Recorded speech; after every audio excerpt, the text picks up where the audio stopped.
Amen. Praise God. Yung akala mo na tapos na ang pagkilos sa iyo ng ating Panginoon, pero lagi mong tatandaan, hindi nauubos ang kaparaanan ng ating Panginoon. Yung akala mo sa iyong buhay na dahil sa iyong kasalanan, hindi ka kayang pagpalain ng ating Panginoon. Ang tao, nalilimitahan, pero ang Diyos, hindi mo malilimitahan sa kanyang pagkilos sa iyong buhay. Napakaganda ng mga linya ng mga awitin, walang kapantay, sukdulang biyaya, napakabuti ng ating Diyos.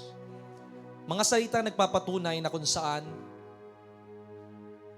anuman ang mangyari, ang mundo man ay magbago, ang pag-ibig ng Diyos ay hindi nagbabago sa iyo. Ang sabi ko nga sa bahagi ng isang post ko sa Facebook, laging dinggin lamang natin ang boses ng ating Panginoon at sundin natin ito. Sa oras na sinusunod mo ito, maaaring hindi mo nasunod ngayon, there's always the word, a gift of today. Meron ba laging bagong araw na ibinibigay sa iyo ang ating Panginoon para maitama ang lahat ng pagkakamali? Nasabi nga ni Javi, Daddy, alam mo ba na mas marami ang buhangin? Mali, sabi ko. Mali yung word ko. Alam mo ba, Daddy, mas marami ang between kaysa sa buhangin? Sabi ko, paano nangyari yun? Di ba napakarami ng buhangin sa mga dagat, sa mga beach resort? Pero alam mo ba, Daddy, na according sa statistic at sa mga scientifico, na mas marami ang mga bituin kaysa sa dami ng butil ng buhangin. And then I paused for a while at doon ko na-realize yung pag-ibig ng Panginoon. Nang sabi ng Panginoon that He knows every single name of the stars. Kaya kahit gaanong kalaki, kalalim, katindi ang pinagdaraanan mo, humanda ka sa iyong buhay dahil mas malaki ang paggamit sa iyo ng ating Panginoon. Huwag mong questionin ang pananalig mo, pananampalataya mo sa ating Panginoon. Last Tuesday or Monday, nakatext ko nga si Brother Harney. Ang sabi niya, nanakaw po yung e-bike ng aking tatay, si Brother Francisco. Mukhang masayang-masaya kayo ngayon. Biruin mo yun kung ikaw isang Kristiyano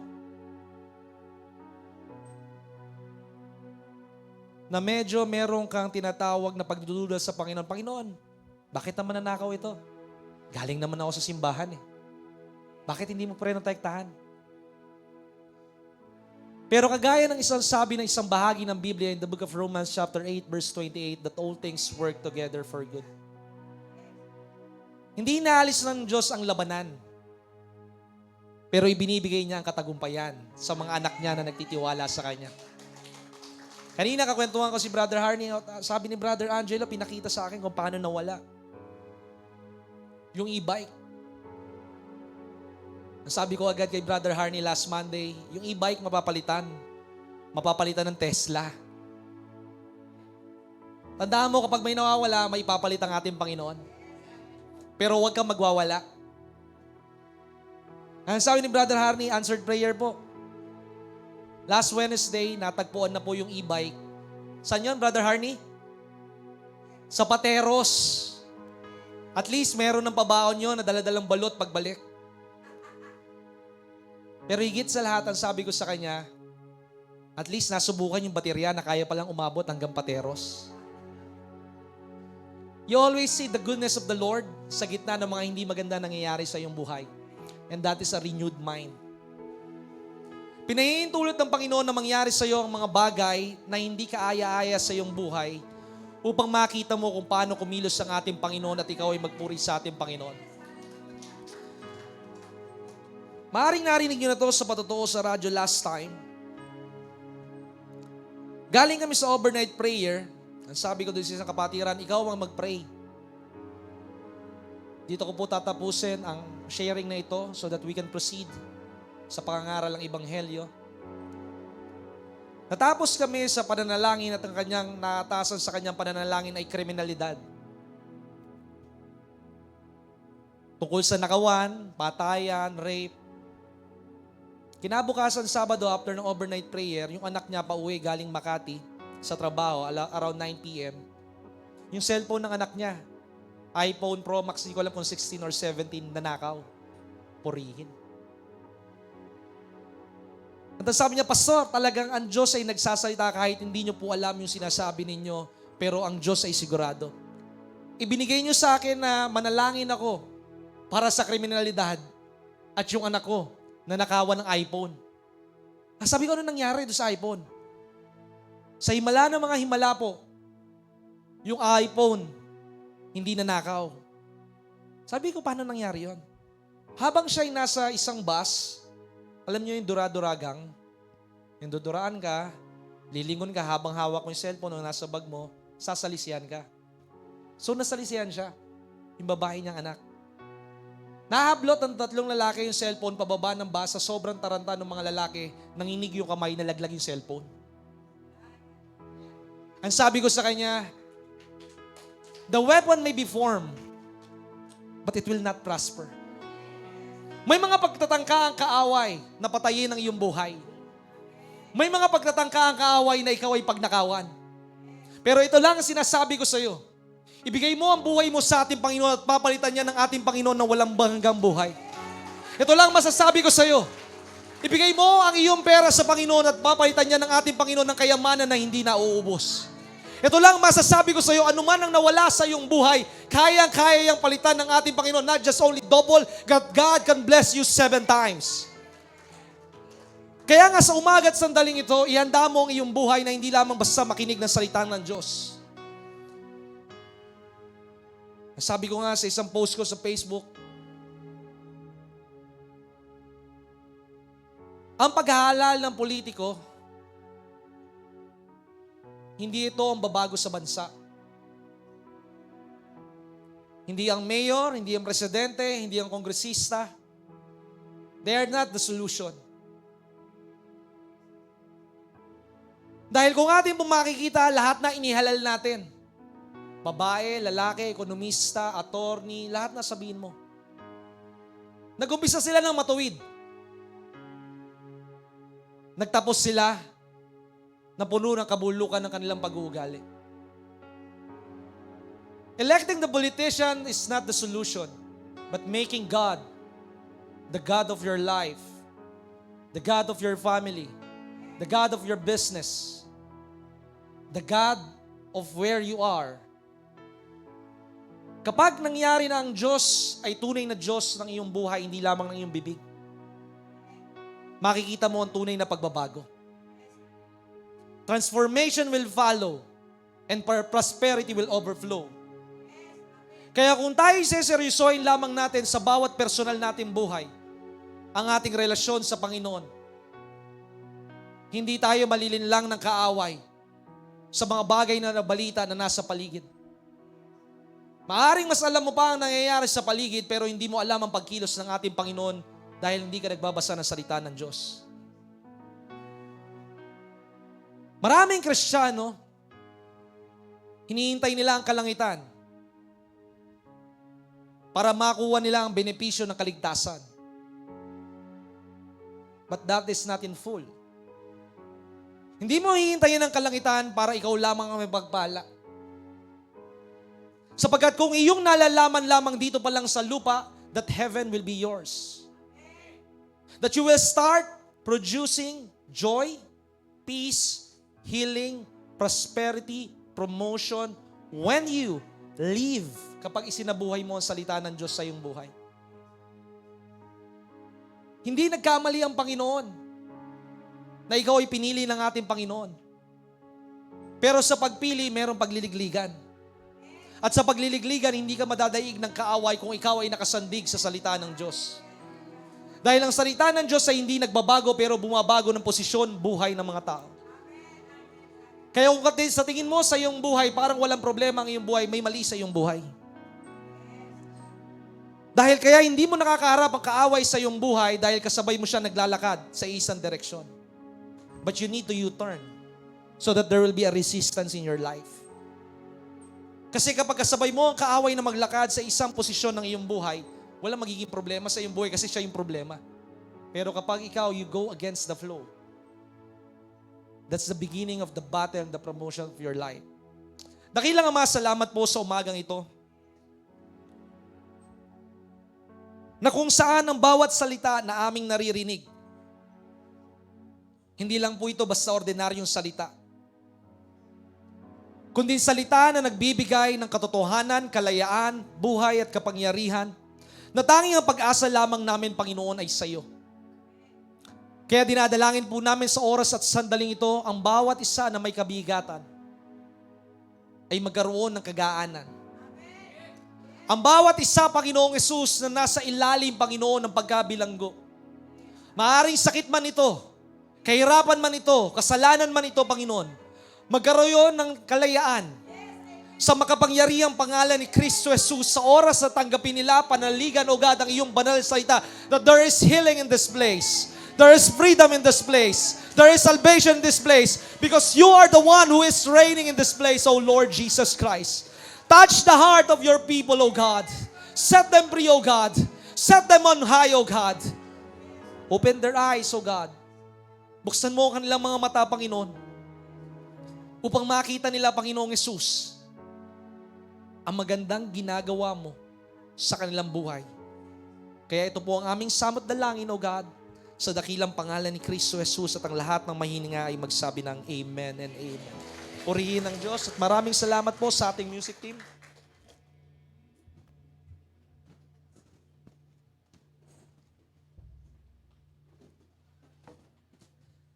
At makikita po natin ngayong umagang ito, napakasimple lamang po at laging napakasimple lamang na mensahe na idinilalagay ng ating Panginoon sa bawat mga ngaral na tumatayo sa entabladong ito, sa pulpiltong ito.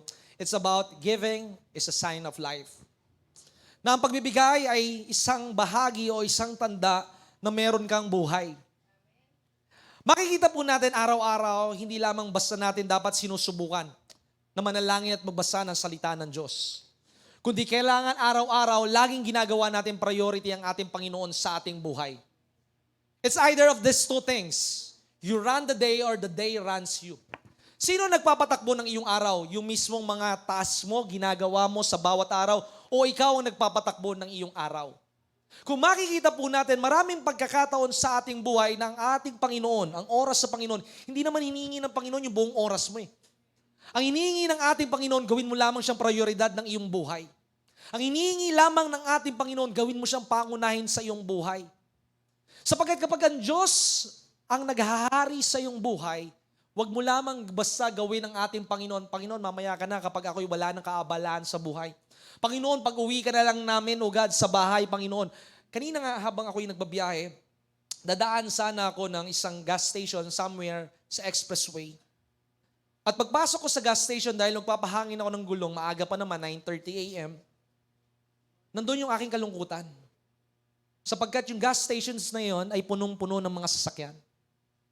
Na Panginoon, ang aking kalungkutan, ang mga taong ito, hinahanap nila ang kapahingahan, kaaliwan sa pagbabakasyon. Hinahanap nila sa mga lugar na tunay nga, Panginoong Hesus, na ang mundong ito ay kailangan pa ng malawakang pagliligligan na tinatawag na pananalangin at pagdadala ng Ebanghelyo.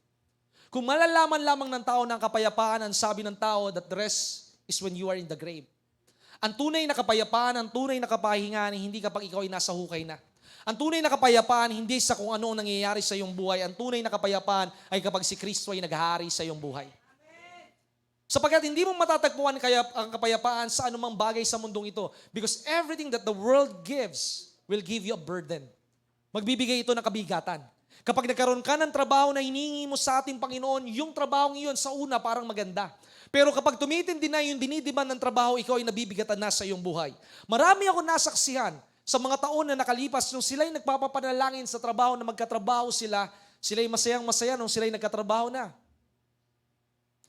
Ngunit nung sila'y nagtatrabaho na, tumatagal na sa pagtatrabaho, sila'y nabibigatan na sa trabaho. Kung natin pong titingnan, upang hindi tayo mabigatan sa bawat araw, tiyakin natin sa ating buhay na laging kasama natin ang Panginoon sa ating buhay. Sapagkat ang taong hindi kasama ang Diyos sa kanyang buhay, siya'y magkakaroon ng kapaguran sa kanyang buhay. That is why it is important in every day that you make sure na kasama mo ang Diyos sa lahat ng ginagawa mo sa iyong buhay. Dahil kapag kasama mo ang Diyos sa ginagawa mo sa iyong buhay, hindi ka magkakaroon ng kabigatan, hindi ka magkakaroon ng kabagabagan, kundi magkakaroon ka ng confidence sa ating Panginoon that I am not alone sa lahat ng ginagawa ko sa aking buhay. Makikita po natin, don't just squeeze God sa schedule natin sa bawat araw. Kundi gawin natin ang ating Panginoon na pangunahin natin and all our schedule will be blessed. Dahil mismo ang sabi ng bahagi ng salita ng Diyos that the step of the righteous are ordered by the Lord. So kapag ang Diyos ang pangunahin sa iyong buhay, hindi ka magkakaroon ng kapaguran sa iyong buhay.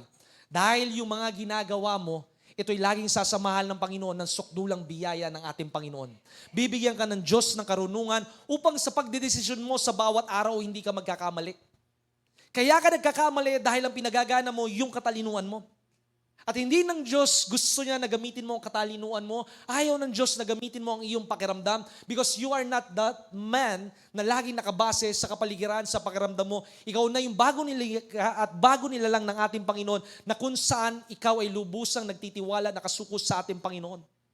Ang sabi nga ni Bishop Greg last Tuesday, sa gawain ng mga kalalakihan, pananalig. Mas lalong manalig tayo sa Panginoon. At ano ba ang pananalig? 3 bagay. Trust, hope, and belief. Pagtitiwala, paniniwala, at pag-asa. Huwag tayong tumigil na maniwala lamang. You believe. Naniniwala ka sa Diyos na kaya kang pagalingin. Naniniwala ka sa salita ng Diyos, pero lumipat ka doon sa pagtitiwala, mas malaki yung tinatawag na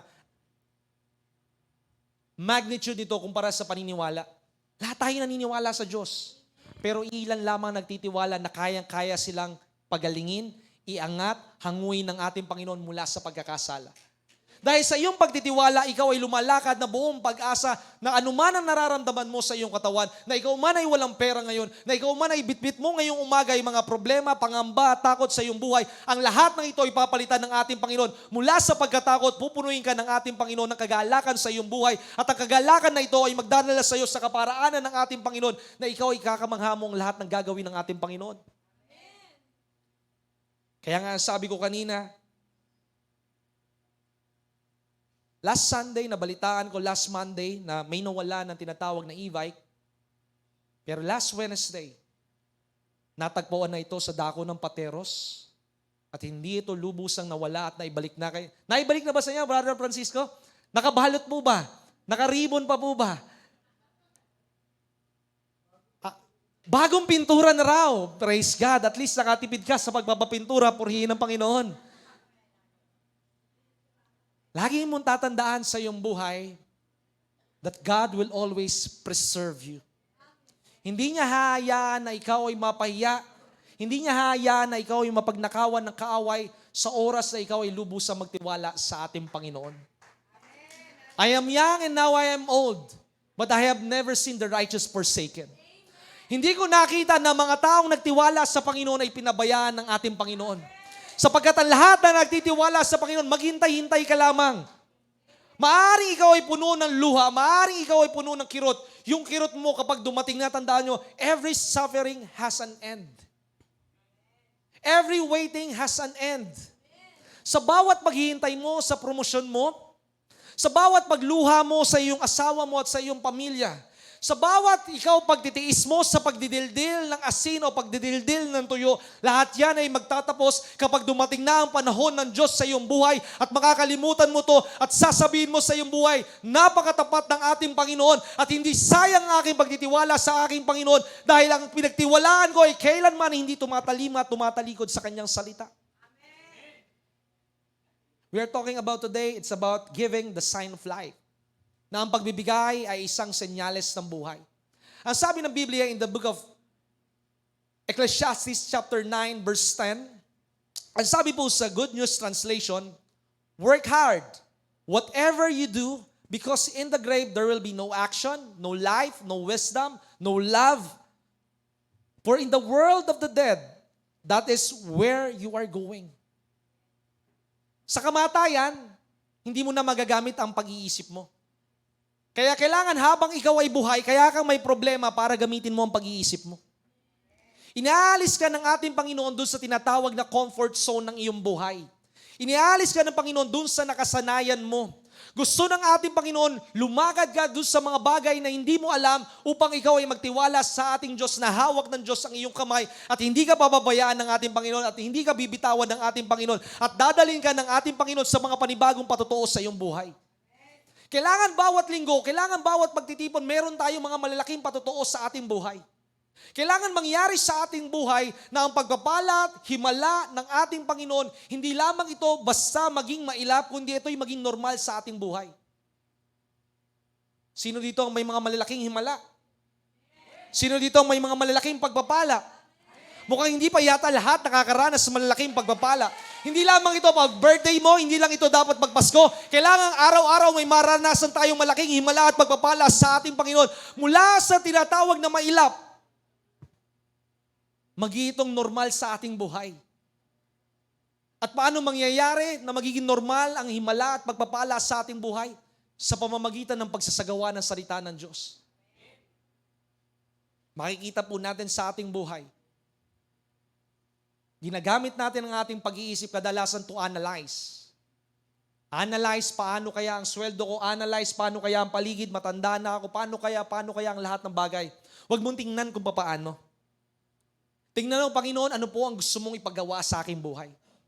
At sa iyong pagsunod sa ating Panginoon, makikita mo sa iyong buhay kung paano ka gagamitin ng ating Panginoon sa mga makapangyarihang paggamit sa iyo ng ating Panginoon. Love.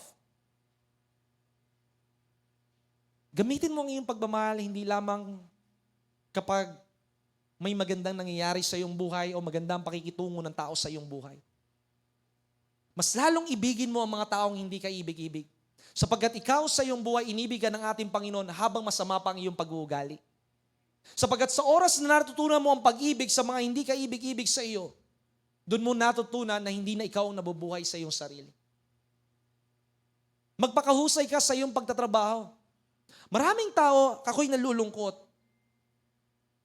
Dahil yung kaya nilang trabahuin ng 2-3 araw, minsan tatrabahuin nila ng 10 araw. Lagi po natin tatandaan ang pagdaraya, hindi lamang po sa gobyerno. Minsan hindi natin namamalayan, dinadaya natin ang Diyos natin sa ating buhay. Paano mo dinaraya ang Panginoon sa iyong buhay? Sa oras na pananalangin mo para sa Panginoon. Paano mo dinaraya ang Diyos mo sa iyong buhay? Sa oras ng iyong pagtatrabaho sa iyong opisina, mas marami pa yung pagbubuklat mo ng iyong Facebook, ng iyong cellphone, kung ano pa man sa iyong buhay. Ikaw ay binabayaran ng 8 oras, kaya gamitin mo itong 8 oras mo para makalugod sa ating Panginoon. Dahil kung ikaw mismo yung may-ari ng kumpanya, ikaw mismo yung nagpapatakbo ng negosyo, ikaw mismo yung manager, ayaw mo rin na ikaw ay dinadaya. So kung ayaw mo na ikaw ay dinadaya, ikaw sa iyong sarili, siguraduhin mo na hindi ka nandaraya. Kaya nga makikita natin sa oras at sandaling ito, maraming tao sa mundong ito ang hinahanap ay pera. Though money is just a piece of paper, pero sa kabila ng lahat, nagkakaroon ito ng value dahil pinahahalagahan natin ito. Ang tao, we are just a piece of dirt. Tayo ay tinatawag na putik lamang. Tayo ay tinatawag na alabok, alikabok na lamang. Pero kahit anong pagtatangka ng tao sa kanyang buhay, na hanapin ang solusyon sa kanyang buhay, hindi makukumpleto ang kanyang buhay unless he has God in his life. Yes, though money is just a piece of paper. Pero kadalasan, maraming tao nagpapatayan para sa resources. Maraming tao nagkakaroon ng tinatawag na paghahanap ng trabaho para mapakain ng kanilang pamilya. But when people will try to know and will try to find out that these things will not give them the happiness that they are looking for, it is only God na makakapagbigay po sa atin ng kapayapaan sa ating buhay. Ang Diyos lamang makakapagkumpleto sa ating buhay. Ang sabi ng Biblia, in the book of Galatians chapter 2, verse 10, basahin po natin ang Biblia, Colossians chapter 2, verse 10, that through Christ our Lord, He will complete us because He is the head of the power. Ang sabi sa Colossians chapter 2, basahin po natin dito. Thank you very much, Sister Aren. Sister Aren nga ba nasa likod? Sige nga po, Colossians chapter 2. And you are complete with whom? With Him. Hindi ka makukompleto dahil lamang sa iyong pagtatrabaho. Hindi makukompleto ang iyong buhay dahil lumaki lamang ang iyong sweldo. Kapag may malaki ka ng sweldo, mas lalong lumalaki ang iyong gastusin. Kapag mas dumadami ang pagpapala mo, huwag dumami ang iyong gastusin, kundi mas dumami lalo ang pagbibigay at pagbabalik mo ng pasasalamat sa ating Panginoon. When God increase your receiving, increase also your thanksgiving with the Lord. Pansinin mo, nung ang kita mo lamang ay 500 pesos a day, kulang. Nung naging 700 na, naging 20,000 na, naging 30,000 na, naging 50,000 na, kulang pa rin. So my question is, when will you be satisfied? Nung ikaw ay walang trabaho, nanalangin ka ng trabaho, nagkatrabaho ka, hindi ka pa rin masaya. Nung ikaw ay na-promote bilang isang manager, hindi ka pa rin masaya. Because contentment is not about money, contentment is not about position, contentment is when you have Jesus Christ in your life. Kahit ngayon, ikaw ay nasa mababa ang iyong buhay, maganda nang nasa mababa ka dahil wala ka ng ibang lugar na pupuntahan kundi pataas. I remember this one story. Maaring naikwento to ni Bishop Greg dahil kinikwentuhan ko siya habang kami nagdadrive. The story of Mordecai Ham. Maaring hindi kilala ng marami during the 1800s, this Mordecai Ham is one of the anointed servant of God. Na kung saan meron 2 kabataan na umaattend ng tinatawag na tent revival. Kaya kailangan magkaroon din tayo ng revival dito sa Binyan, Laguna upang ang buong Binyan ay magkaroon ng malaking pagbabago sa ating Panginoon. And these 2 people na kung saan itong 2 kabataang ito ay pumasok sa isang tent at nakita nila na hindi na sila makakapasok because it is overflowing with souls. At nang sila ay palabas na sa tent kasi hindi na sila makapasok, nakita sila ng 2 usher. Sino ang mga usher dito? Taas nga kamay, wala yata usher dito, parang nahihiya kayo.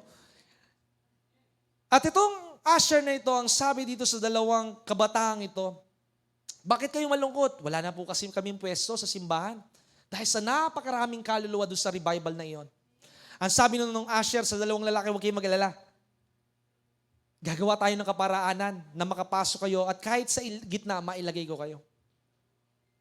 Tandaan po natin, hindi nyo kailangan maging pastor para bumago ng buhay ng isang tao. Malaga ang ginagawa mo kahit ikaw ay tagahugas ng pinggan sa simbahan. Malaga ang ginagawa mo kahit ikaw ay tagalinis sa simbahan. Malaga ang ginagawa mo kahit ikaw ay nasa usher behind the scene. It's not what you do in front of this ministry. It's what you do when people does not appreciate you. At itong 2 kalalakihang ito, nakatanggap sila ng baptism of the Holy Spirit, and these 2 young men ang bumago sa kasaysayan ng Kristyanismo sa mundong ito.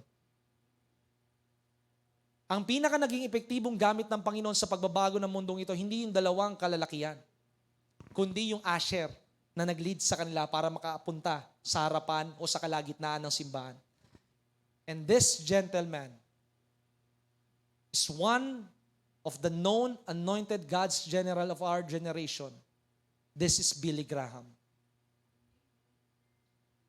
Maaaring yung ginagawa mo parang sa tingin mo ay maliit, but it makes a lot of impact sa buhay ng ibang tao.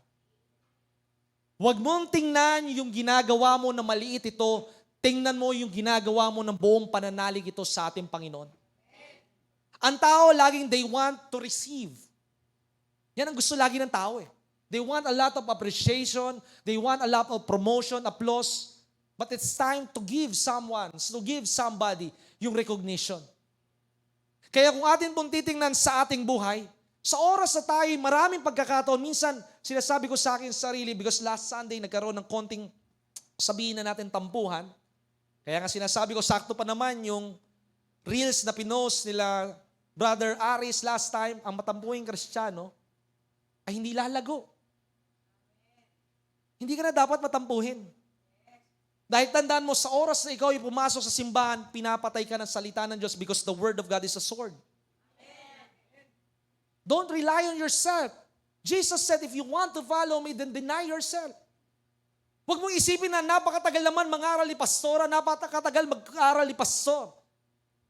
Kaya ka naiinip kasi wala ang puso at isipan mo sa salita ng Diyos, sa presensya ng Diyos. Kapag natutunan mo na ikaw ay nasa presensya ng Diyos, ang oras ay magiging maikli sa iyong buhay at sasabihin mo, Lord, I hunger and thirst, O God, for your word, O God. Give me more of Jesus. At ang sabi ng isa, hindi muna ako mag-worker ngayon kasi wala akong kulay ng damit na naka-assign. At kinausap ko yung babaeng iyon.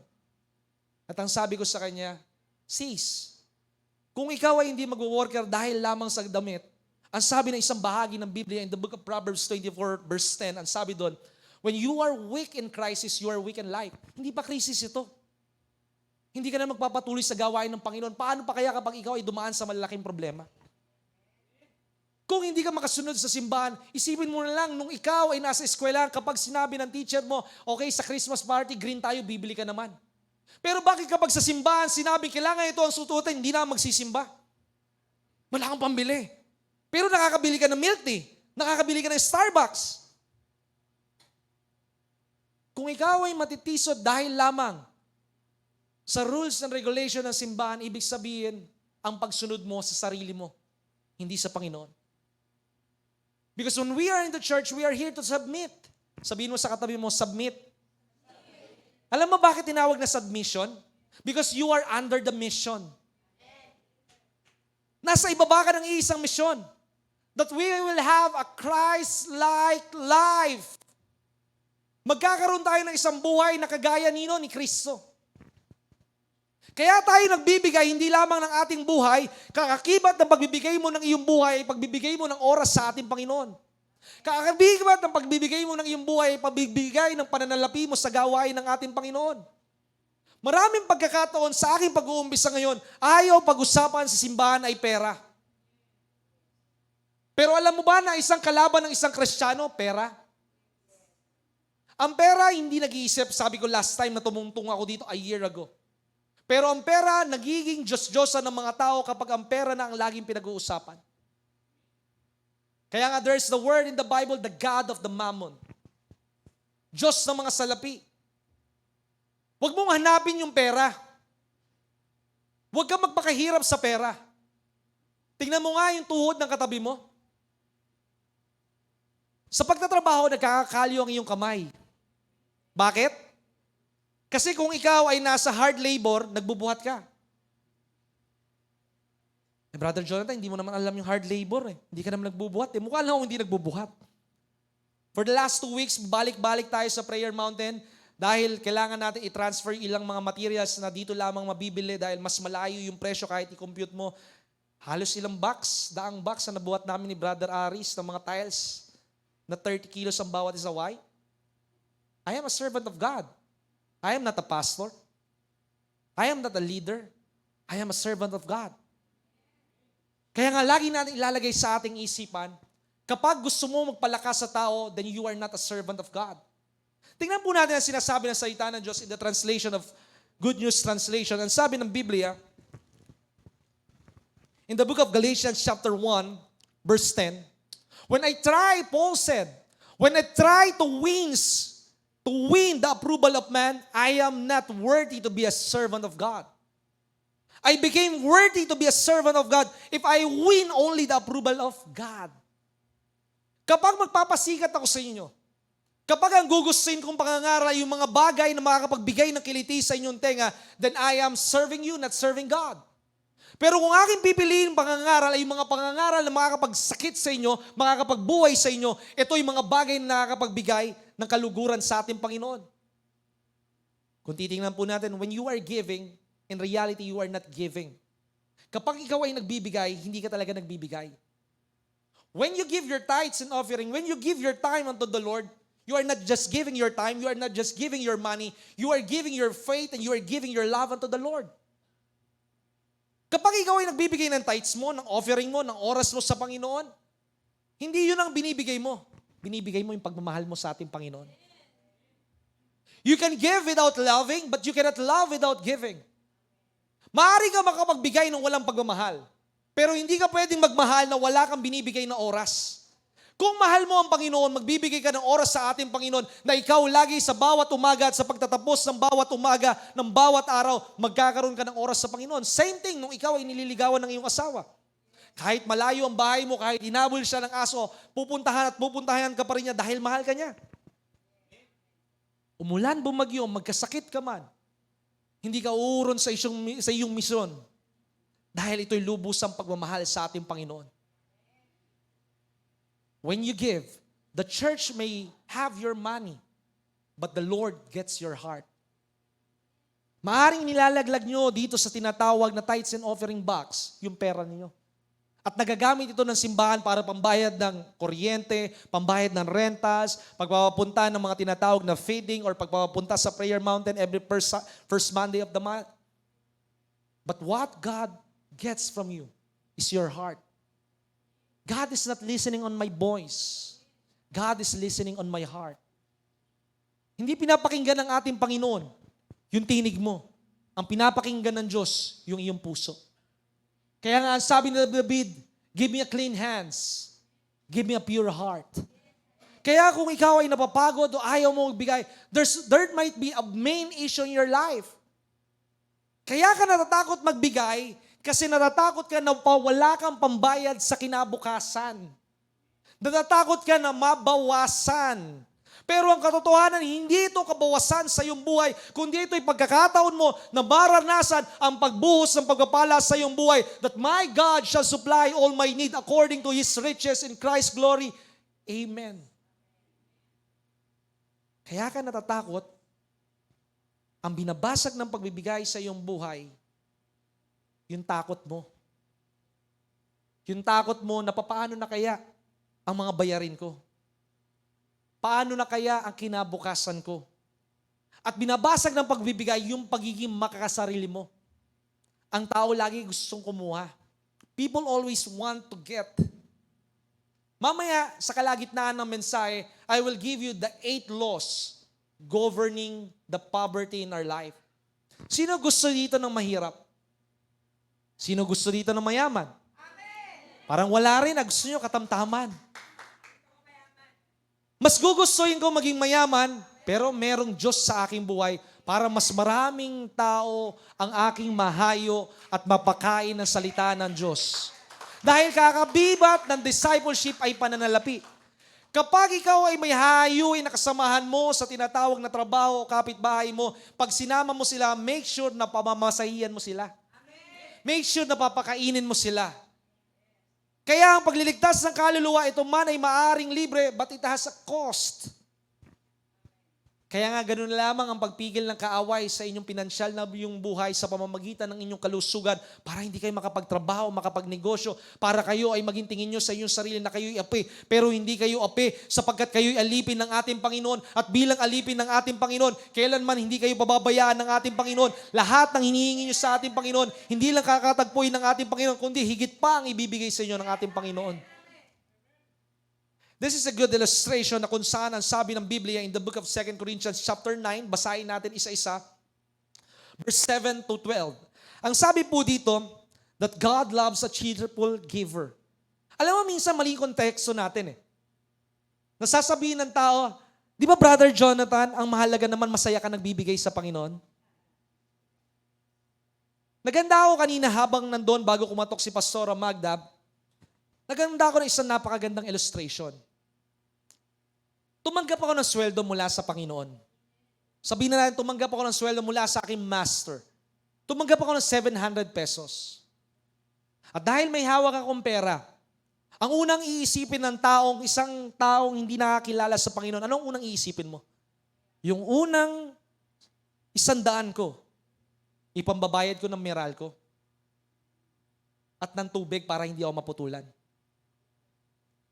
And then yung pangalawang 100 ko, ipambibili ko ng grocery para mapakain ng pamilya ko. Pero napakaganda ng dahilan.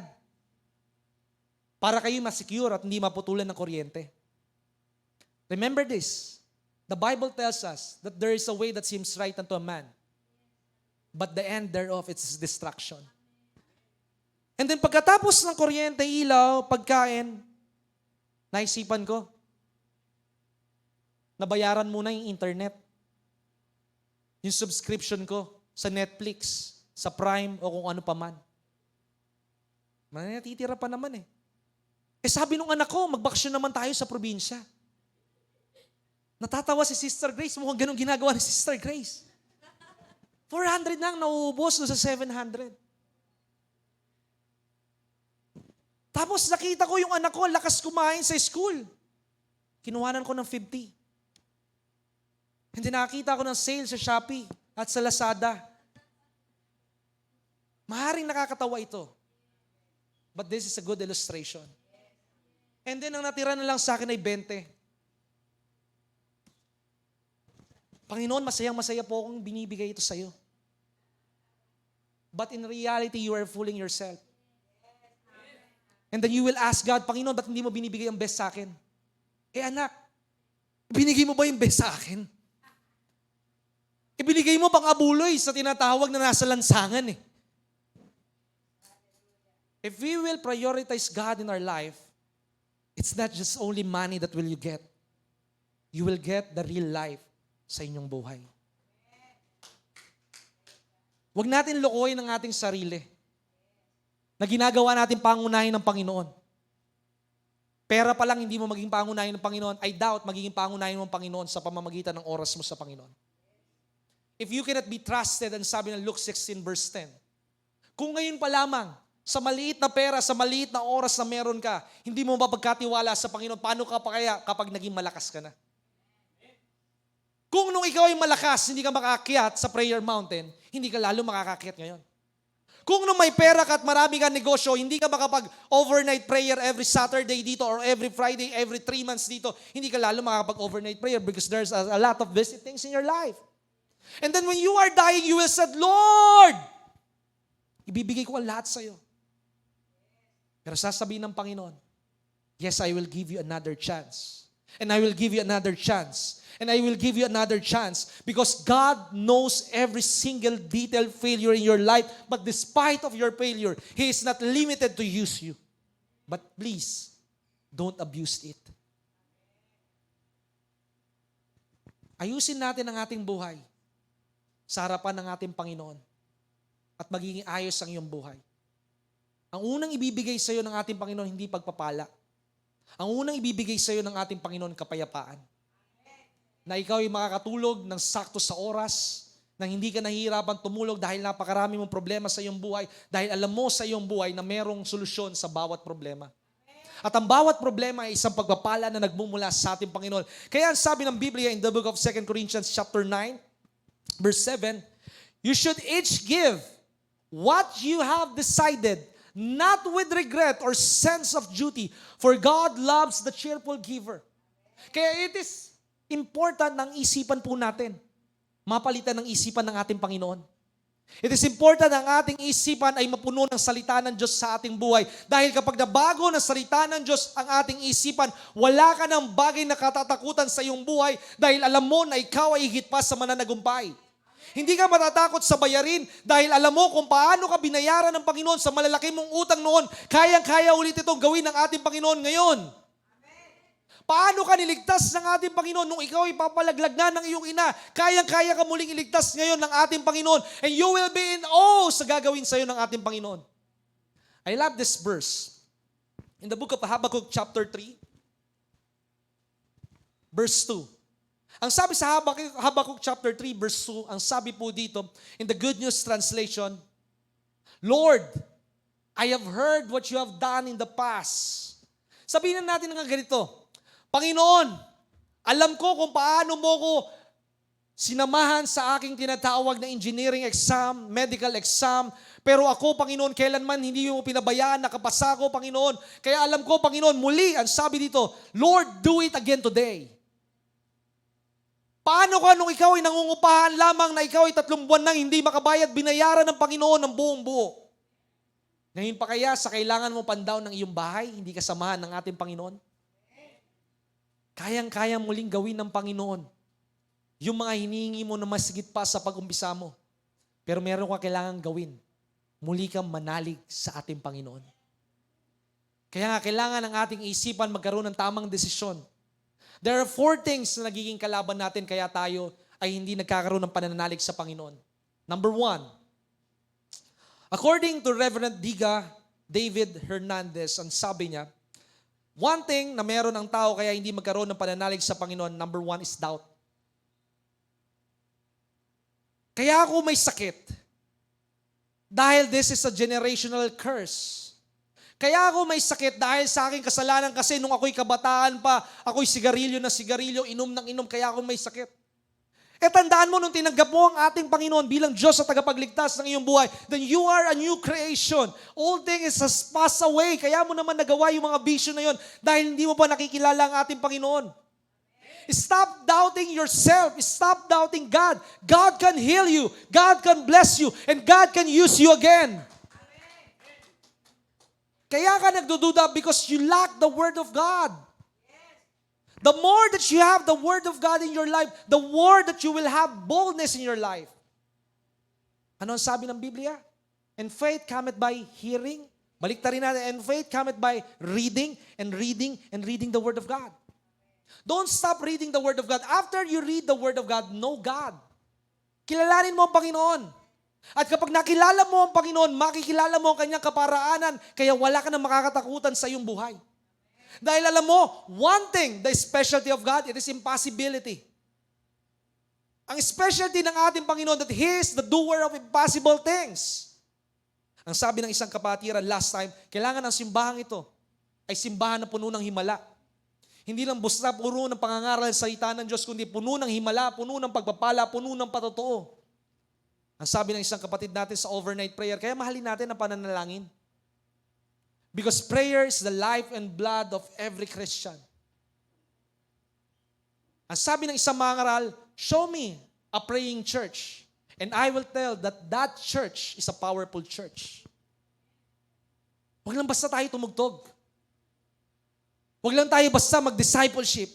Huwag lang tayo basta dumalo ng gawain. Mas lalong hanapin mo yung gawain ng pananalangin sapagkat yung gawain ng pananalangin, hindi po ito pang mga lola o pang mga lolo. Ang gawain ng pananalangin ay gawain ng isang Kristiyano na lubusang sumusunod at nagtitiwala sa ating Panginoon. Because when you learn to obey, you will see how the series of miracles will happen to your life. Ang sabi ng ating Panginoon in one part of the book of Colossians chapter 1 verse 4, ang sabi doon, and Christ gave Himself for us so that we will be free from sin in obedience with the will of the Father. Meron laging pagsunod. At isa napakagandang pagsunod po natin ay tayo laging makipag-usap at makipagniig sa ating Panginoon. There's one story sa buhay ni Reverend Reinhard Bonnke. Ang sabi ng Panginoon sa kanya, magpatawag ka ng prayer gathering. Tawagin mo ang lahat ng pastor sa Africa, tawagin mo ang lahat ng prayer warrior sa Africa, at magpakain ka. At habang siya'y nagsasalita, ang sabi ng boses sa kanya ng banal na Espiritu, kaya napakalaga na makinig lagi tayo. Minsan mas updated ka pa sa nangyayari na mayroong rotational burnout. Naalala ko last Friday, ang sabi ng aking Bible study somewhere in someone, ang sabi niya, Pastor, ika-cancel na po natin ang Bible study kasi naka-schedule po dito sa San Juan ang tinatawag na burnout from 3 to 6, Pastor. Ang sabi ko sa kanya, hindi mag-burnout. Natapos ang aming Bible study, alas 5, hindi nag-burnout. Nakauwi na yung mga empleyado, hindi nag-burnout. There's power when you pray.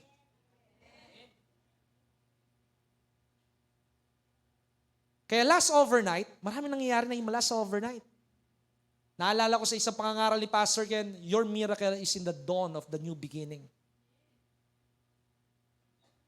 Ang sabi ng isang kapatiran, Pastor, ngayon ko lang sasabihin sa iyo, may malaking bukol po ako sa may bandang puwet. Sabi ko, ano po yung pigsa? Hindi po pigsa, Pastor. Ilang taon na po ito, pigsa. Hindi po pigsa, pero masakit po siya. Pero talagang nandoon na iniinda ko lang at aking tinitiis lamang. Pinabiopsy ko, hindi naman cancerous, pero talagang hindi mawala-wala. Sabi ko, sige, pagkasunduan natin with a simple prayer. Ako'y nakikipagkasundo sa iyong pananalig. The pastor cannot heal you. But your faith in God can heal you. Makikiagree lang kami sa pinaniniwalaan nyo. Kaya nga Jesus prayed, I prayed that your unbelief will be gone. And then when we pray, after 1 week, ang sabi niya sa revival, Nagpapatotoo po ako sa kapangyarihan ng Diyos. Paggising ko in the middle of the week, nawala yung bukol sa puwet ko. Marami nagkakasakit sa paligid. Para ang mga Kristiyano ay matutunan na lumabas ng simbahan at magpagaling na may mga sakit. Hindi man gumaling sila ngayon, subukan mo ulit bukas. Subukan mo ulit sa makalawa. At makikita mo isang araw kapag nakapagpagaling ka sa pangalan ni Kristo Jesus, tataas ang level ng iyong pananalig at sunod-sunod na himala ang mangyayari sa inyong buhay. Don't stop trying. Sabi nga ni Bishop, patungan nyo na patungan lahat na may sakit. Hanggang isang araw, may gagaling din doon. Hanggang isang araw, lahat na ng pinapatungan mo gagaling. The hospital are overwhelmed. Maraming tao sa paligid nagkakasakit. Maraming tao namamatay sa paligid. It's now the best time na lumabas ang mga Kristiyano at sila ay abutin para maabot nila ang buhay na nagmumula sa ating Panginoon. Bakit dumami ang simbahan? Sa panahon ng ating Panginoon, because of the miracle. Hindi nyo na pag-uusapan ng reliyon. Hindi nyo na pag-uusapan kung ano ang disiplina mo. Kapag naranasan ng isang taong mamamatay na, isang tao na sinubukan na ang lahat ng gamot, lahat ng ospital, na napagaling siya ng Panginoon na iyong pinaglilingkuran, tapos ang lahat ng usapan at sila'y magkakaroon ng malaking pagsunod sa ating Panginoon because they have an experience. If I am not experiencing God in my life, hindi ako magiging matapang sa pagakbang at hindi ko kayo hamunin.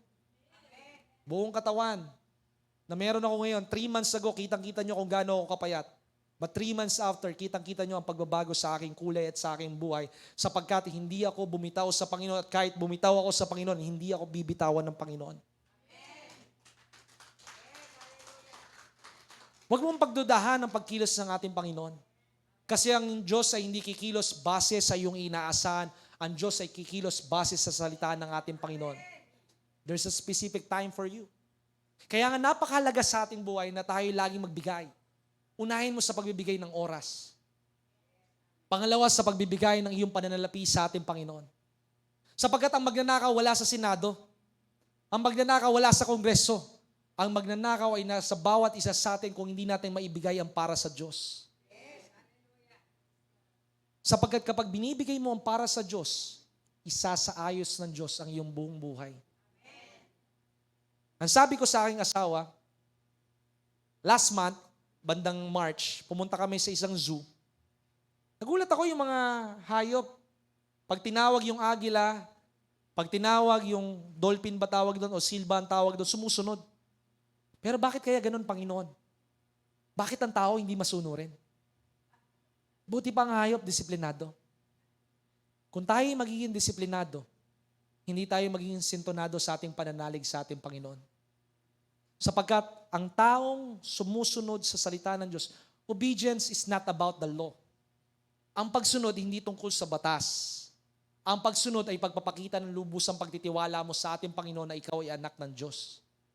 At dahil ikaw ay anak ng Diyos, ano ang sabi ng salita ng Diyos? Kung sa tao, iniibig mo, ginagalang mo ang iyong nanay at tatay, you will have a long and blessed life. How much more kapag sinunod mo ang ating Panginoon? He will not just only give you a blessed life, but He will give you the best future. Kaya makikita po natin, ang sabi po dito sa 2 Corinthians chapter 9, verse 7, that we must decide. Alisin mo na yung pagkatakot mo. Hindi magiging effective yung pagbibigay mo hanggat meron kang takot sa iyong buhay. Hindi magiging effective ang pangangaral sa salita ng Diyos kung ikaw ay mayroong pag-aalinlangan sa salita ng Diyos. Ang salita ng Diyos ay bumabago ng iyong buhay sa oras na tanggapin mo sa iyong buhay. Ang sabi sa verse 8, ano po ang sinasabi doon? And God is able to give you more than that you need so that you will also have all you need yourselves than enough for every good cause. Bakit karo kailangan pagkapalain ng ating Panginoon? For a good cause. Ano yung good cause mo? Pastora, magdodonate ako ng 500,000 para meron na tayong pondo pa pandagdag sa pambili ng church building. Humingi ka sa Panginoon ng mga bagay na imposible, hindi para sa iyong sarili. Humingi ka sa Panginoon para sa simbahan, para sa ibang tao at makikita mo yung matitira sa iyo sobra-sobra pa para sa iyong sarili. Most of the time, we are always asking for ourselves. Ang binabasag ng pagbibigay, you always look on yourself na kung ano ang kailangan ko. Kailangan mapalitan tayo ng bagong mentality sapagkat nung tayo naging Kristiyano, naging born again, ang unang binago ng ating Panginoon, pag-iisip. Pag nabago ang iyong pag-iisip, mababago ang iyong pananaw sa iyong buhay.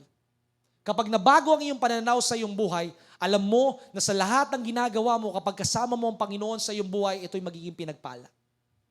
At ang sabi pa doon, in verse 10, and God who supplies the seed to the sower and bread to the eater, He will also supply you with all the seeds. Kaya ka bibigyan ng Panginoon ng sweldo para meron kang itatanim.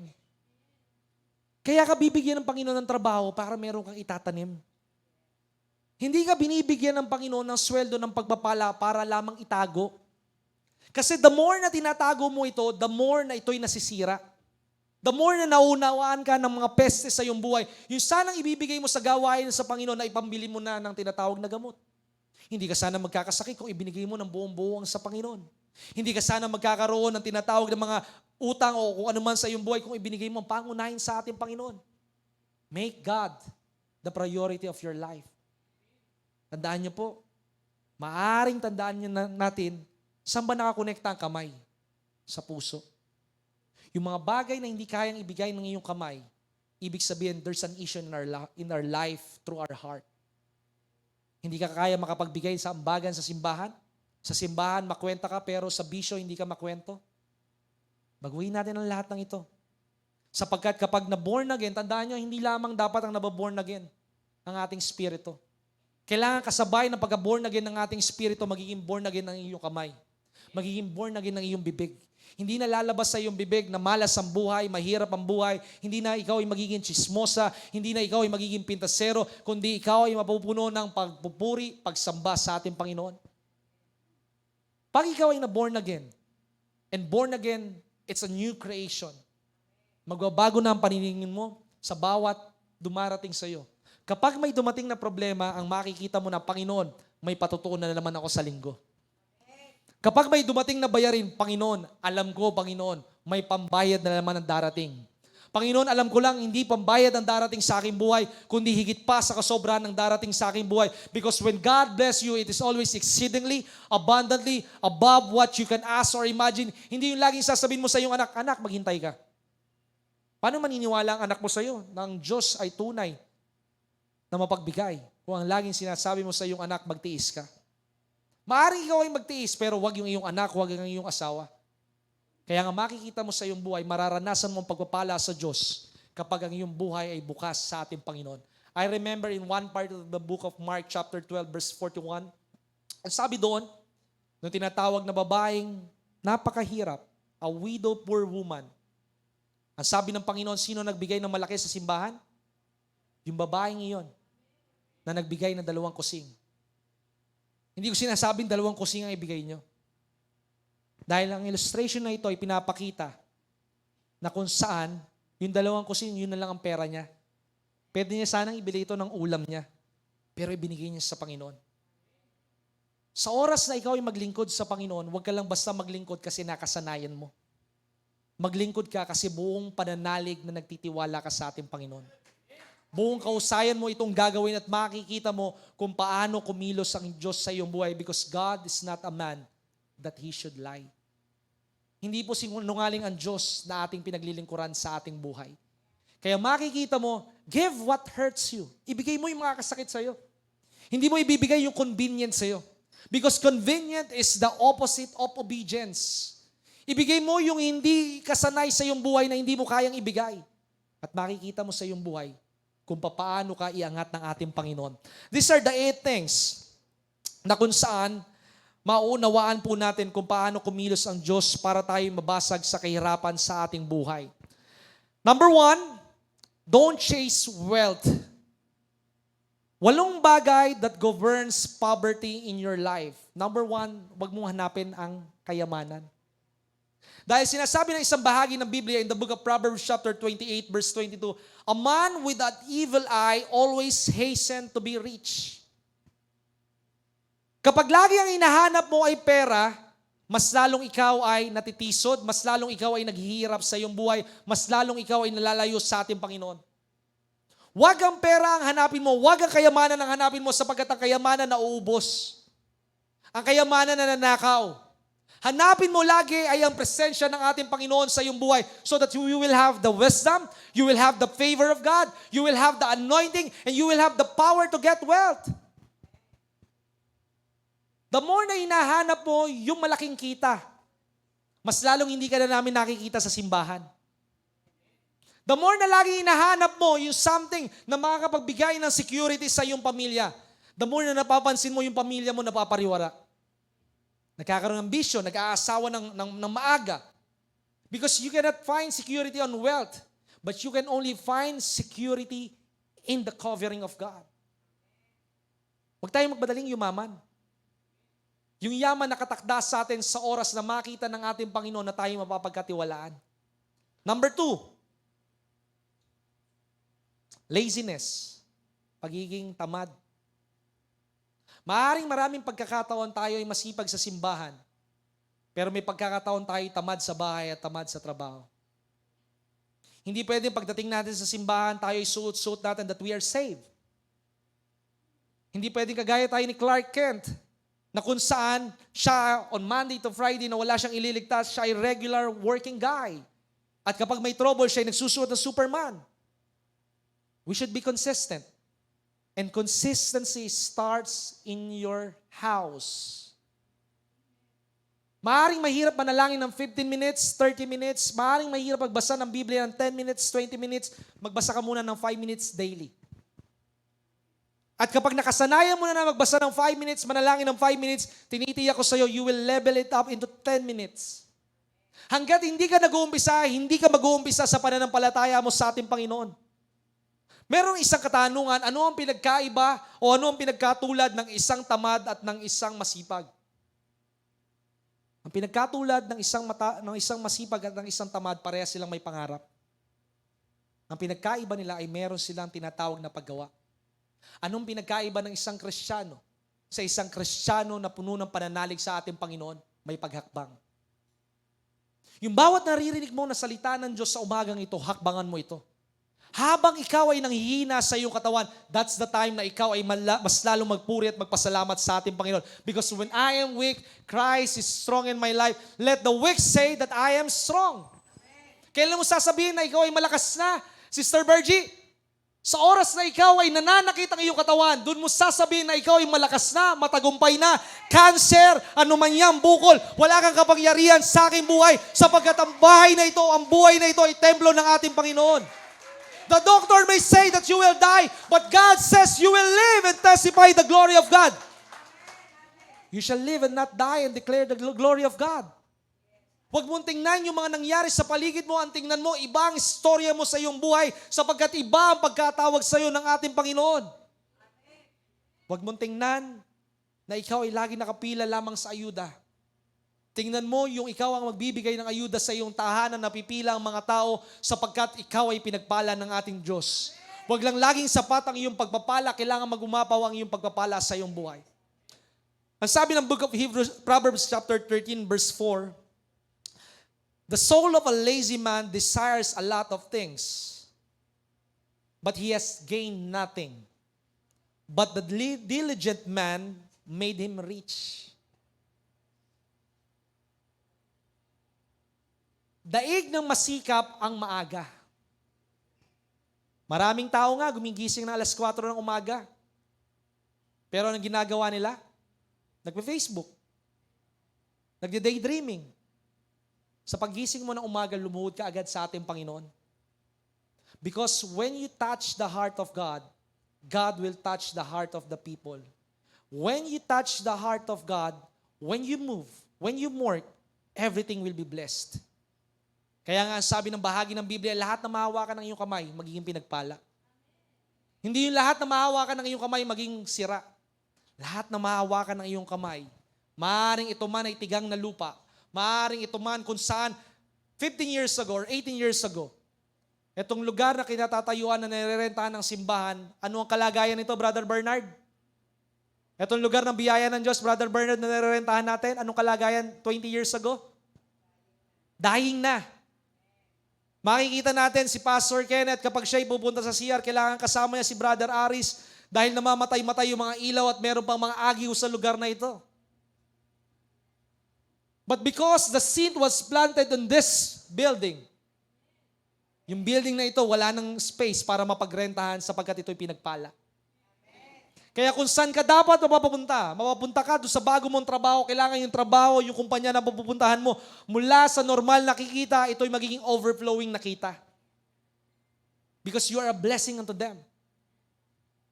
Kaya kailangan ikaw sa iyong ginagawa, wag lang kung ano ang makukuha mo sa iyong kumpanya. Sabi nga ng isang tinatawag na kasabihan, babaguhin ko lamang, don't ask what the church can give you. Ask what you can give on the church. Ang sabi sa normal na pinagkuhanan ko salita, don't ask what the government can do for you. Ask what you can do for the government. Baliktarin natin. Huwag mong isipin kung ano yung pwedeng makuha mo sa simbahan. Isipin mo kung ano yung pwede mo magbigay sa gawain ng Panginoon. Sapagkat yung iyong binibigay, ito hindi kalugihan. David said, wala akong binibigay sa gawain mo, Panginoon. Kasi ang lahat ng meron ako, ang aking buhay, ang aking kayamanan mula sa iyo. Huwag mong sasabihin na ikaw ay nagbibigay sa gawain ng Panginoon. There are 4 things in life: tithes, offering, almsgiving, and extravagant giving. When you give tithes, that will be 10%. Kapag nagbibigay ka ng tithes, hindi makikita ng tao yung binibigay mo. Because when you give it, the Lord knows what you have given. The God who sees you in secret. Nagbigay ka, ito ang tithes mo ngayon. Panginoon, ito lang po ang tithes ko ngayon ng 10,000. Ito po yung 1,000, Panginoon. Kailangan, walang halong katatakutan. You are giving it with full confidence that I know, God, you will bless what's left. Just imagine this. Yung pinagpirapiraso na tinapay na kung saan iilan lamang ito. Nung pinagpasalamat ng ating Panginoon, mas lalong marami ang bumalik. Kaya sa oras na ikaw ay nagbibigay sa gawain ng Panginoon, huwag kang magbigay dahil nakasanayan mo. Huwag kang magbigay dahil sabi ni pastor. Magbigay ka dahil puno ka ng pananalig sa Diyos na siyang may-ari ng iyong buhay. Number 2, offering. It's more than 10%. You give the tithes of 10%. Isang bagay kaya ang isang pastor ay maunlad, hindi dahil sa tithes and offering ninyo. Because in reality, dahil sa kalagayan ng simbahan, it is from the Lord na may mga taong ginagamit ang Panginoon kung bakit kami pinagpapala. We give more than the 10%, the 20%, we give at least 40% in the church. Despite we are the one who is preaching. Dahil tatandaan po natin, the blessing is not on the tithes. The blessing is in the offering. Kaya nga makikita natin, sino ang pinakamayayaman sa Amerika? It's the Jews itself. Because they gave at least 40%. Not an obligation, not a duty, but an act of trusting the one who gave their life. Alam mo kaya hindi ka makapagbigay?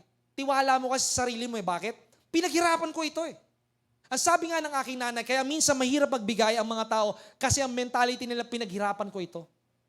Pero kung yung mentality, ito'y mula sa Diyos, kaya ako'y nakakapagtrabaho.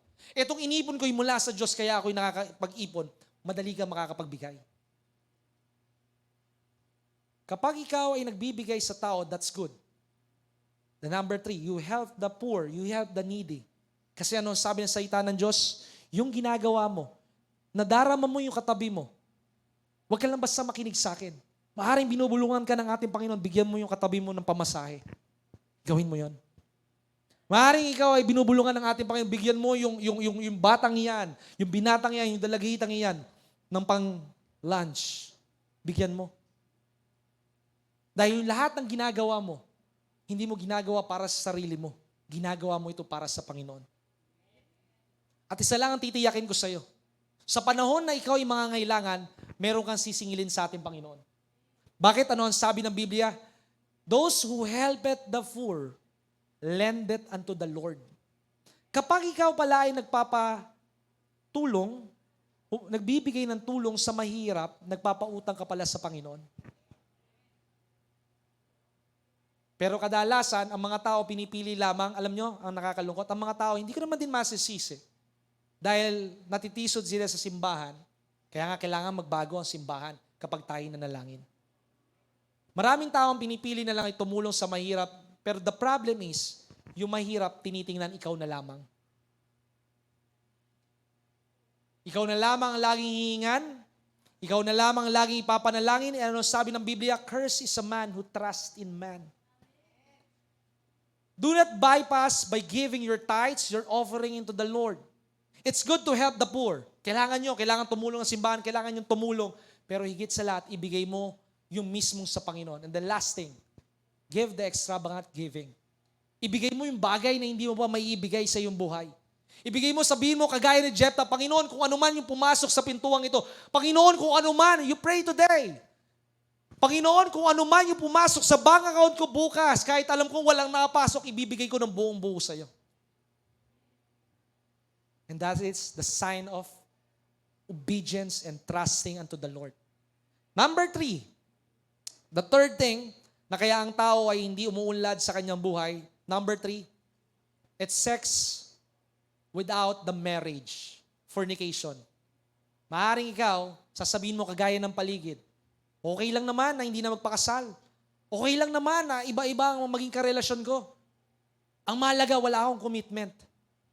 Ang sabi ng Biblia in the book of Proverbs chapter 28 verse 13, yung mga taong itinatago ang kanilang kasalanan, kailanman hindi sila magtatagumpay sa kanilang buhay.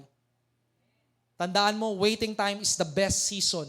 Hindi mo kailangan magmadali kasi nagka-girlfriend na, nagka-asawa na, nagka-boyfriend na, yung kaibigan mo, hindi mo kailangan maging kagaya nila. You just need to wait. Because in the waiting, there will be the best gift ng ating Panginoon sa ating buhay. Number 4, bibilisan ko na po, 12:5. Seeking pleasures leads you to poverty. Yung laging hinahanap mo kasiyahan ng katawan mo. Laging hinahanap mo na ikaw ay makabili ng mga material na bagay, makabili ng tinatawag ng ticket papunta sa abroad or kung saan pa mang lugar. It's okay na magkaroon tayo ng pleasure. Pero it's not okay na laging hinahanap natin yung makakapagpasaya sa ating katawan. Bago mo hanapin yung makakapagpasaya sa iyong katawan, hanapin mo muna yung makakapagpasaya sa ating Panginoon. At kapag napasaya mo ang ating Panginoon, makikita mo kung paano kikilos ang Diyos sa iyong buhay. Number 5,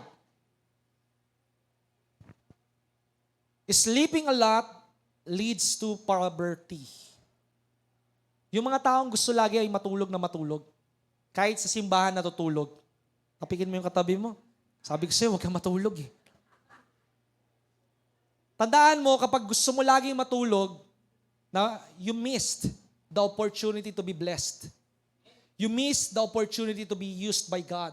Kaya nga naalala ko ang sabi ng Panginoon kila Pedro, pwede ba samahan niyo muna ako manalangin? Kahit konting oras lamang. Pwede bang samahan niyo muna ako ngayong midweek? Ano ba naman yung 2 oras? Sabi mo, Pastor, galing pa ako sa call center. Pastor, ako'y pagod na pagod dahil ang dami kong ginawa. Tandaan mo, ang kapaguran hindi maubos. At hindi po kapaguran ang pagdalo sa gawain ng Panginoon. Ang pagdalo sa gawain ng Panginoon, this is the best place that you will find rest. Dahil kung ikaw ay nabibigitan sa pagdalo sa gawain ng Panginoon, ibig sabihin ang Diyos ay hindi mo Diyos ng iyong buhay. Ang Diyos ay bahagi lamang ng iyong buhay. Kaya nga sa oras na mas marami ang iyong tulog, ibig sabihin, you miss. Ang sabi ng Biblia, in the book of Proverbs chapter 20 verse 13, do not love sleep, for lest it will come poverty in your life. Open your eyes wide, and you will be satisfied with bread. Huwag mong hayaan na malagpasan ka ng pagpapala. Paano ka nalalagpasan ng pagpapala? Kapag ikaw ay nakapikit ang iyong mata, kapag ikaw ay walang ginagawa sa iyong buhay. Pero kapag ikaw ay nakaantabay sa pagdating ng pagpapala, ang pagpapala ay hindi magmimintis sa iyong buhay. And last thing, 2 na lang, gluttony. Maraming tao ngayon ang nakakalungkot. Maraming tao, kapag tumanggap ng sweldo, pupunta agad sa milk tea. Pupunta agad sa tindahan ng kape. Okay sana kung yung tinda ni Sister Aren. Ang tao ay nilikha, hindi para kumain. Ang tao ay nilikha, kumain para mabuhay. Maraming tao ngayon, tumatanggap ng sweldo para lamang tikman ang pinakamasarap na pagkain. Pero kung titingnan nila ang pinakamasarap na pagkain na walang bayad ay ang salita ng Diyos sa kanilang buhay. Sapagkat kapag ang salita ng Diyos ay nagpatibay ng ating spirito, dumaan man tayo sa unos ng buhay, alam natin na tayo hindi maaagnas ng mga problema, sa halip tayo magpapatianod sa pagbuhos ng pagpapala sa ating buhay. Huwag mong busugin ang iyong sarili ng mga pagkain, ng mga inumin na nauubos lang din sa iyong buhay. Kundi iyong magkaroon ka ng tinatawag na tamang paggamit ng pananalapi sa iyong buhay.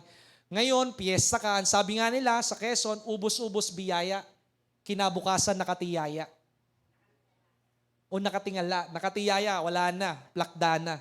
Tandaan mo kapag ikaw ay tumanggap ng pagpapala, huwag mong isipin kung anong gagastusin mo. Isipin mo ang 3 bagay. Isipin mo, Panginoon, ikaw ang unang pasasalamatan ko. Pangalawa, ako'y mag-iipon. Pangatlo, paano ko lalong pararamihin ang pera at pagpapalang nasa aking buhay. And then number 8 na po ba? Number 7, hating correction leads to poverty. Ayaw ng tao na siya itutuwid. Dahil number 1, pakiramdam niya, tama siya. Pakiramdam niya, pinipersonal siya. Pero ang katotohanan, kaya ikaw ay tinutuwid dahil gusto ng Diyos na maisaayos ang iyong hinaakbangan sa iyong buhay. Dahil gusto ng Diyos, ngayon pa lamang habang ikaw ay hindi pa maunlad, ayaw ng Diyos na masira ka sa mga pagpapala na dapat ito'y blessing. Hindi kabigatan sa iyong buhay. Ang sabi ng Biblia, correct the fool and they will hate you. Correct the wise. Ang taong tumatanggap ng pagtutuwid, sila'y matalino. Ang taong tumatanggap ng pagpuna, sila'y matalino. Dahil kaya ka pinupuna dahil ayaw kang mapahiya ng iyong pastor. Kaya ka pinupuna dahil gusto ng pastor, gusto ng Panginoon na ikaw ay maging disiplinado upang ang mga tao sa paligid mo, ikaw ay irerespeto ng ating Panginoon. And then last thing, 7 na, di ba? 7 ba ang sabi ko? 8, okay. And the last thing, following fantasies leads you to poverty. Nabubuhay ka na walang layunin sa iyong buhay. Ito'y magbibigay sa iyo ng kahagkan sa iyong buhay. Maraming tao, sinasayang nila ang oras, ang pera, sinasayang nila ang pagkakataon ng mabuhay because they lack purpose. A person without purpose will tend to abuse everything. Discover your purpose. Ano ang layunin mo sa iyong buhay? Ang layunin mo sa iyong buhay hindi lamang para matupad ang iyong pangarap. Ang layunin mo sa iyong buhay ay para parangalan ng Panginoon sa lahat ng ginagawa mo sa iyong buhay. Kapag meron kang layunin, merong pagkakataon ng Diyos na ikaw ipagpalain sa iyong buhay because you are giving Him the reason why He would bless you. Bakit ka kailangan i-promote ng ating Panginoon? Hindi para lamang magkaroon ng pera. Para gamitin mo yung posisyon mo to make a Bible study in your office. Pagkatapos ng inyong trabaho, yayain mo sila. Because you are the manager, makikinig sila sa iyo. Para marinig nila ang ebanghelyo sa iyong buhay. At sa ating pagtatapos, ang sasabihin ko lamang po sa bawat isa,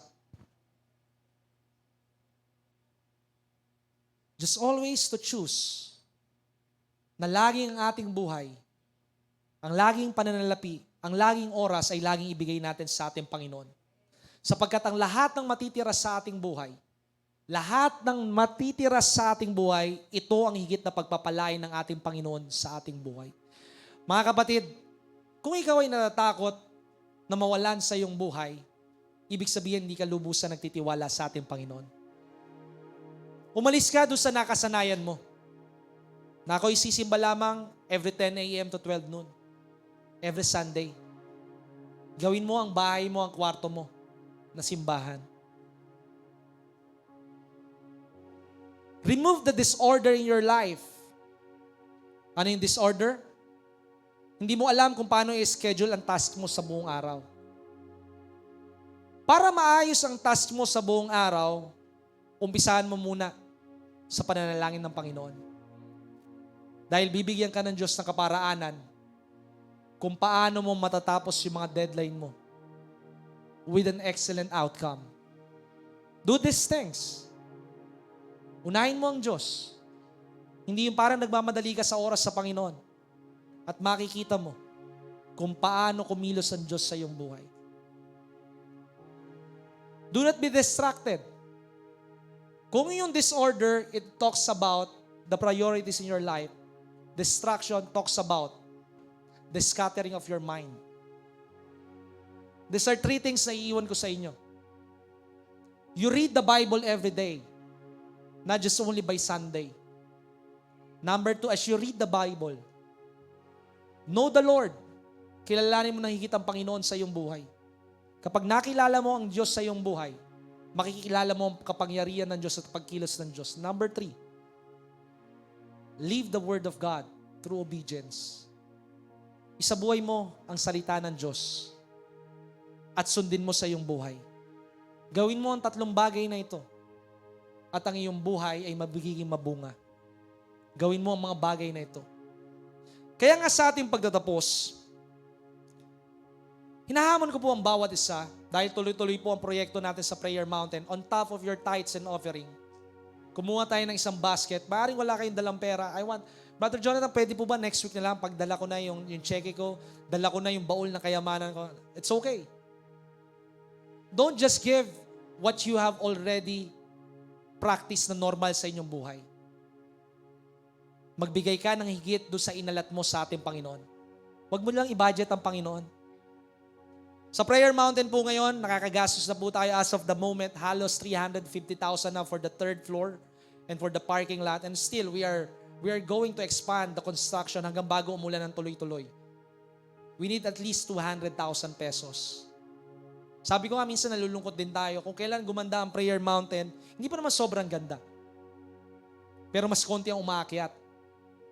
Nung ang Prayer Mountain ay pawid pa lamang, kanya-kanya ang pagpunta sa Prayer Mountain, kanya-kanya ang pagdadala ng pagkain, may umaakyat.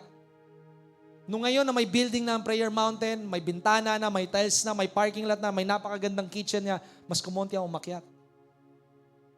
Pero sa eskwelahan, willing tayo magbayad ng tuition. Magbayad ng tinatawag na field trip. Pero sa simbahan, ayaw natin magdagdag ng ibibigay. Hinahamon ko po ang bawat isa sa oras at sandaling ito. Beside dito sa tinatawag na pagbibigay ng extra offering sa Panginoon. Kaya siya nagiging mukhang mahirap kasi hindi tayo nagtitake part. Pero kapag sama-sama tayo nagbubuhat, magiging magaan ang isang proyekto. And I remember, sabi ng isang mangangaral, in order for a revival to take place, bago ang tithes and offering at ang pledges po natin, hinihiling ko po ang bawat isa. Kung sino po ang may sakit sa umagang ito, kung sino ang may malaking problema sa umagang ito, nais po namin kayong ipanalangin ni Pastora Magda. Pumunta po kayo dito sa harapan habang umaawit ang mga awit. Nasa lugar kayo ng simbahan, alam po namin na may pinagdaraanan kayo sa inyong buhay. Kung sino ang may pinagdaraanan na malaking karamdaman, pumunta sa harap. Kung sino ang may malaking problema, pumunta sa harap, and we want to pray for you. Because we know that the prayer of the righteous availeth much. Na ang panalangin ng isang matuwid, ito'y makakapagbigay ng katugunan sa inyong buhay. At ikaw ay magiging matuwid sa oras na ikaw ay sumunod sa ating Panginoon. Sige po. Is anyone sick among you? Ano ang sabi ng Biblia? Call the elders of the church and pray. Is anyone in trouble? Call the elders of the church and pray. Wala po ba kayong problema o nahihiya lamang kayong maipanalangin? Stand up and go in front of this church. Ang sabi ng Biblia, now is the time for your salvation. Now is the time for your healing. Now is the time for your deliverance. Now is the time for your breakthrough. Sige po, awit po tayo ng isang mahinang awitin. Sekerekia, hoborekia. Panginoon, sa oras at sandaling ito, natapos na po ang pangangaral ng iyong salita. This is the time, O God, that we will apply your words. That we will walk in faith, Father God.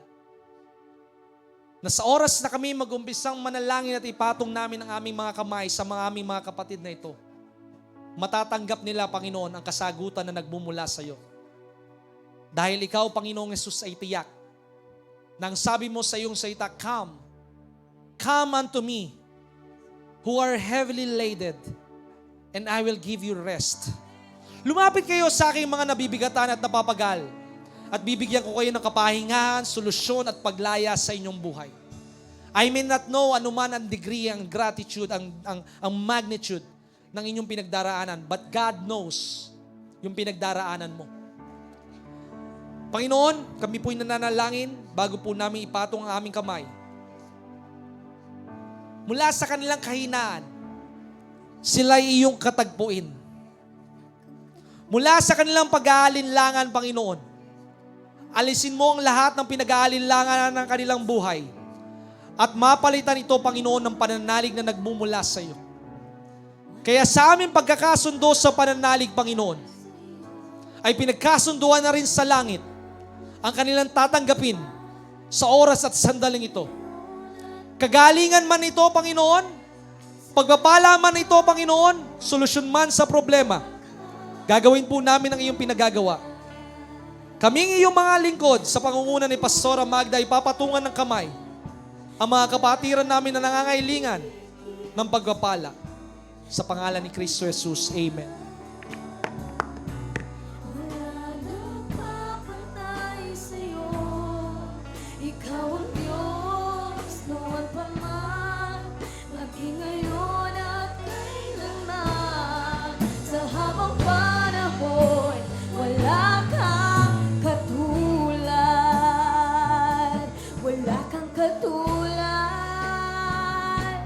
Wala nang higit sa'yo.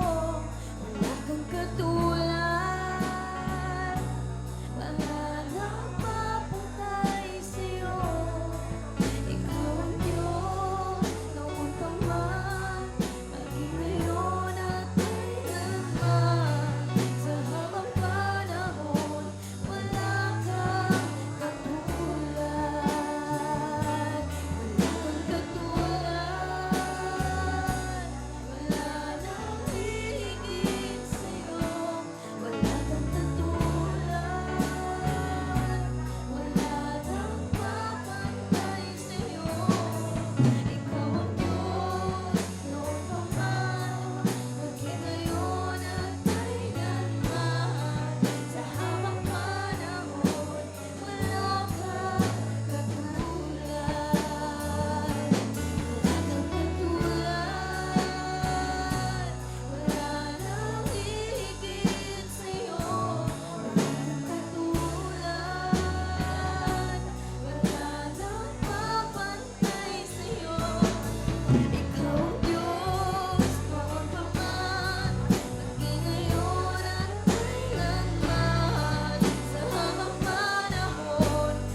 O Diyos, sa oras at sandaling ito, nagawa namin ang iyong pinapagawa to make an altar call, O God.